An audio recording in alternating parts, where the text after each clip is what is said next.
Hello friends, सबसे पहले आपका मेरे चैनल में स्वागत है। तो चलिए सबसे पहले आज हम सेट वन का बात करते हैं। सब्जियों के उत्पादन में विश्व में भारत का स्थान कितना है? तो विश्व में भारत का स्थान दूसरा है सब्जियों के मामले में।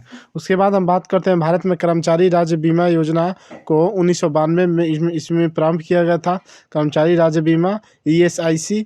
ए टेल ऑफ टू सिटीज़ के लेखक कौन है? A tale of two cities के लेखक हमारा चार्ल्स डिकेन है। ये बार बार सभी एग्जामों में पूछा जाता है। उसके बाद हम बात करते हैं माई स्टोरी की आत्मकथा किसकी है? तो मार्टिना नवरात्रिनी लोआ की आत्मकथा है। तो चलिए, राष्ट्रीय युवा दिवस कब मनाया जाता है? तो राष्ट्रीय युवा दिवस 12 जनवरी को मनाया जाता है। वो प्रथम देश कौन है जिसने महिलाओं को वोट देने का अधिकार दिया था? तो देखिए फ्रेंड, इसका आंसर होगा हमारा न्यूजीलैंड। तो न्यूजीलैंड वो देश है जिसने पहली बार महिलाओं को वोट देने का अधिकार दिया था। उसके बाद हम बात करते हैं वर्ल्ड वॉच इंस्टीट्यूट कहाँ पर है? तो वर्ल्ड वॉच इंस्टीट्यूट हमारा वाशिंगटन में है। और उसके बाद एक और क्वेश्चन बनता है यहाँ से, प्राक्कलन समिति में कुल सदस्य कितने थे? तो प्राक्कलन समिति में कुल सदस्य 30 थे।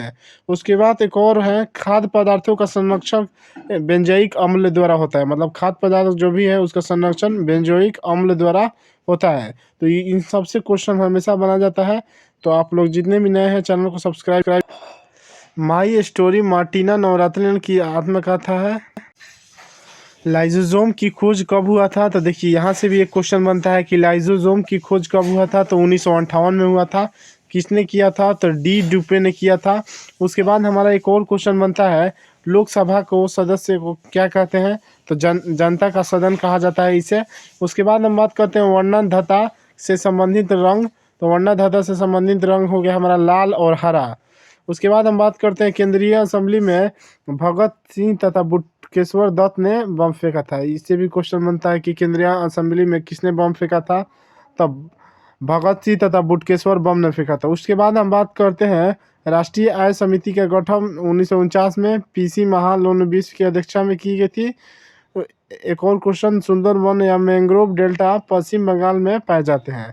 तो इनसे क्वेश्चन बनते हैं। तो चलिए नेक्स्ट पेज में, तीस्ता ब्रह्मपुत्र की सहायक नदी है। उसके बाद बात करते हैं मेरी 51 कविताओं का संकलन किसके द्वारा हुआ था? तो मेरी 51 कविताओं का संकलन अटल बिहारी वाजपेयी द्वारा लिखा गया था। उसके बाद हम बात करते हैं विजयनगर की स्थापना किसके द्वारा की गई थी? तो विजयनगर की स्थापना हरिहर एवं बुका नामक दो भाई थे, उन्हीं के द्वारा विजयनगर की स्थापना की थी। उसके बाद हम बात करते हैं आत्मकथा विंग्स ऑफ फायर के लेखक कौन है? आत्मकथा विंग्स ऑफ फायर के लेखक डॉक्टर APJ अब्दुल कलाम है। उसके बाद बात करते हैं the child is father man के लेखक कौन है? इसका भी आपको आंसर बताते हैं।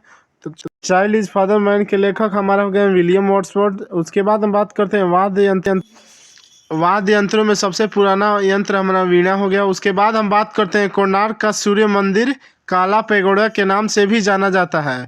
उसके बाद यहाँ से भी एक क्वेश्चन है, yours for life Godrej company का आपका नारा है। तो इनसे भी क्वेश्चन बना था आपको। उसके बाद बात करते हैं प्रसिद्ध शिप क्रैपिंग यार्ड कहाँ है? तो गोवा राज्य में। काकतिया कहाँ पर है? तो काकतिया हमारा आंध्र प्रदेश में पाए जाते हैं। तो चलिए, जितने भी नए हैं चैनल को सब्सक्राइब करें, लाइक करें और शेयर करें, क्योंकि इस पर मैं आपको सेट बताता हूँ जो सभी एग्जाम से इम्पोर्टेंट है।